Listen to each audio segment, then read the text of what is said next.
Hello y'all, welcome back to the channel. Now today, look, this is a very, Luke, what are you doing type of video. This is about Gender Aid. And if you're wondering, Luke, why is this about Gender Aid, man? Go back, go play some Fortnite and review some soda. No. Let me give you some context.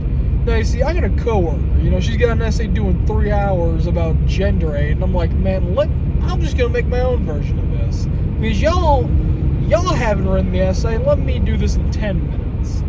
Now, Gender Aid's the divide of like men and women, not divide of powers or separate, nothing like that, but like, we're gonna take Superman here, for example, a guy a lot of kids can look up to, he's the big superhero nerd, who goes from all nerdy and doesn't get the girl, to he's a big strong hero and he gets the girl in the end, but that's not fair, because no kid can be Superman. They can't be as good, they're not going to be naturally as good looking, not as strong. It's providing unfair inequalities and makes it unrealistic towards kids, which is kind of sad, Let me give you another example here. Rosie the Riveter, arguably the most propaganda-esque media to ever exist. I'm going to do a whole separate video on that as well, but I'm just going to give you a brief description here. Rosie the Riveter is that girl you've seen when you're in history class going, ladies, sorry, I can't really flex right now, but ladies, we can do it here. We got to survive the war. That girl. The one that, the blue whereabouts, the red bandana, all that. You know what she looks like. Here's an image right here for you. The problem with this, though, women at the time of when World War II was happening, a lot of it was just all men. Which, when you think about that, that's creating an unfair inequality towards women, which is practically saying, yeah, women can do a man's job, but why aren't they doing a man's job? They're not enlisting and drafting themselves into World War II. They're not going out there dying and whatnot. So now it's creating an unfair and unequal liberty chance that Rosie the Riveter, this big, strong sailor lady who all the girls she's trying to inspire aren't doing what she wants. She wants them to go join the war, be strong, be better than the men. Well, then now at that point, if that's the message, you're downgrading men, saying that we can't do our own jobs. Saying that, so now only women can fight in the war and men can't. You see what I mean? That's creating an unfair inequality. There's no equal rights there at that point. Speaking of rights, now this talks about Rosa Parks then. Equal rights, equal fights, Rosa Parks was an activist to end racism. And this is bringing me to a whole broader topic. I could talk about slavery here if I wanted to, and I think, let's do it. Let's talk about how slavery in this case also ties into this, because it's unequal rights. To this day, we still see it all the time with police brutality, or how stereotyped people are, because it's unequal inequality, because no one is ever going to feel treated the same, because everyone treats everyone differently. And a lot of it, not all of the time, but a good chunk of the time, it is because of race. If you took a white person in the 60s and they met a black person in the 60s, that white person is going to say some words I can't personally say on here due to a couple different reasons. And back then, it was just a whole much more corrupted and abusive system against black people, really from the 1800s and back so forth to even now. It's just been, slavery, how black people have been abused for so long, and they're not getting equal rights like we are. I will say it has improved over time, because America had to change at some point, but still, the way some people still see black people and how they treat them is not the same as how they would treat someone else. Another good example of this topic could be like Barbie. Barbie is this pretty, very admirable girl that everyone loves. But this also creates an inequality. If we don't include Ken in this case, now Barbie's targeted towards young girls, right? They all look up to her. But there's two problems with this. A, no girl can ever be Barbie because, Margot Robbie's very, very hot. Not even gonna lie, loved Harley Quinn. But no girl can truly be the Barbie. They can, act as a Barbie, but they can't be the Barbie. Which is then creating, not all of the girls look the same, and then they don't look as good, and that's just creating inequality in the system. That's just saying, oh well, I'm Barbie. No, I'm Barbie. Aww. But then someone else is like, hey, I'm Barbie, and they're like, no, you're not. You're not us. It's just creating an unequal divine system that just wouldn't work out. That's where I bring Ken into this case of, wait, but the guys have got Ken.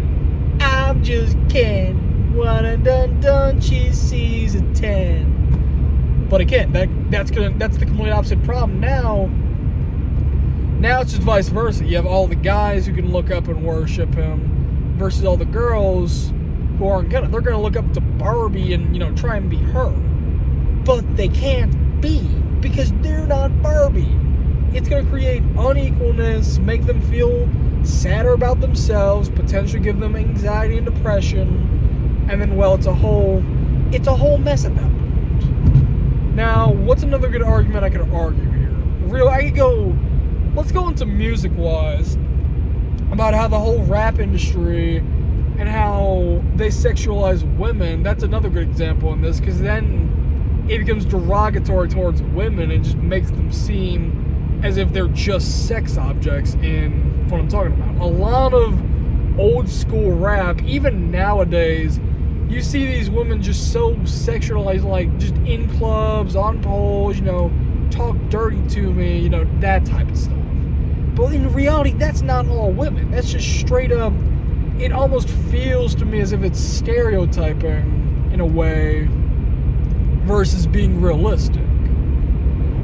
Now, I don't know about y'all. Some of y'all might be like, no, Luke, you're completely wrong about this whole thing, okay? I'm actually a professor at this college, and I know exactly what I'm talking about. I know how my students want this. Well, then here I am just debunking the whole thing. But back to what I was saying about the music videos and whatnot, you see a lot of these, they're just so needlessly sexualized and, this and that, and then it feels as if you're almost just stereotyping all women, because not all women are like that, Another good example I could throw into this, if we're just sticking on the music times, still, even to this day, sorry, we're going to run it back, I'm starting a lot here, I don't care though, who cares, it's a stutter, stutter. But even nowadays, honestly, I think it's almost gotten just as bad as it was 20 years ago. 20 years ago, you had gangster rap, talking about guns and sexualizing women, this and that. Nowadays, I think it's almost the exact same way. You got artists like, I don't know, Kanye West, for example. That's probably, the biggest rap name currently. You see, his album covers, Vultures 1 alone. And his recent stunts, with the whole, his girlfriend got naked at the Grammys, this and that. It's just it feels like you're trying to sexualize and stereotype, hey, if my wife does this, then all wives should do this, That's just how Kanye is, though. That's how I think he would be. Another example, recently, I don't know, Lil Uzi, Drake, Cardi, all these big name rappers you have, it just feels, anytime you listen to their music and whatnot, it's just desexualizing women. Or no, not over-sexualizing women, and just having them shake butt in front of a camera and make some bank. Okay, dude, this is not OnlyFans. Go do that somewhere else. This is a music video, and you're the big shot artist, and you have a young audience that listens to your music. Is this really what you're gonna promote to them? We're really going to stand here and promote, Work, yeah, work. You know, how that Rihanna and Drake song that goes work. All that stuff, you know. Playboi Carti is another good example I could probably think of that would be just looking at his lyrics alone. I'm not going into them in this video. You can go listen to, I don't know, a whole lot of Red. Listen to that whole album. It's just over and over and over and over it almost feels. Drake in recent times is a really good example of this. With the albums like Certified Lover Boy, Her Loss, you know, some Sexy Songs for You that recently came out. I mean, a lot of this is just talking about women, you know, this and that. Some Sexy Songs About You is probably the best example in really, like, as of this year alone, I could think of, where I'm not the personal target audience, okay? Don't get me wrong. But it's just like, you're really going to name an album some sexy songs for you, make it horrible, and then just overall, the whole concept's not that good, and the actual lyrically, it just feels wrong, you know? Certified Lover Boy by Drake came out in 2021 is another good example. The album cover is 12 pregnant ladies. 12 pregnant ladies, dude. Not every girl out there is just pregnant right now expecting to pop a kid out, Drake. You don't have 12, I would hope you don't have 12 baby mamas better pop out 12 kids out the womb and bam. Like, there's a good song on there, it's called Way Too Sexy. Hey, I'm way too sexy for you, I'm way too sexy for you, Like, really? You're not way too sexy. And we all know what way too sexy means, bro. We all know it means, oh, hey, that shawty over there is way too sexy. I gotta go rizz her up and give her my number and then take her back to the studio, you know? Alright, I know this is a very silly and kind of goofy video. I'm sure this is going to do very poorly. I don't care, though. That's okay. I hope you enjoyed it. And to my coworker, if your professor sees this, tell her I said hello. And I'll be there next year. And then when I probably take her class, she can give me an F for making this.